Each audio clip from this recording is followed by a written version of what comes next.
Russia has said it wants new talks with Ukraine in Istanbul next Monday to present its plan for a peace settlement. But Kyiv says that it needs to see the proposal in advance for the meeting to yield any kind of results.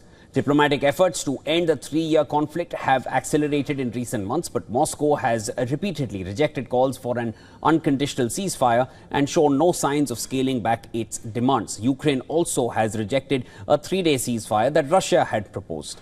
Now, the two sides previously met in Istanbul on the 16th of this month, which marked their first direct talks in over 3 years. That encounter failed to yield a breakthrough. Ukraine says it has already submitted its peace terms to Russia and demanded Moscow does the same. Rustem Umerov, who negotiated for Kyiv at the last talks on the 16th of May, in a post on social media, highlighted that the Russian side has at least 4 more days before their departure to provide the memorandum for review to Ukraine. However, Russia says that it would present the document straight at the talks. Russia does not wish to declare and share its memorandum for the peace talks beforehand, and that Russian Foreign Minister Sergei Lavrov has briefed his US counterpart on the proposal, according to the State Department. Rubio called for Moscow to engage in good faith with Ukraine.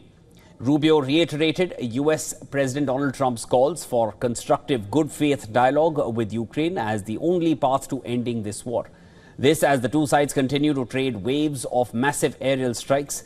Ukraine unleashed one of its largest ever drone barrages on Russia yesterday, while Moscow pounded Kyiv with deadly strikes over the weekend.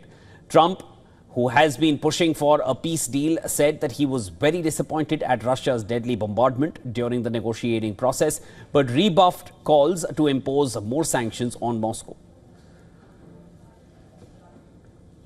Only the fact that if I think I'm close to getting a deal, I don't want to screw it up by doing that.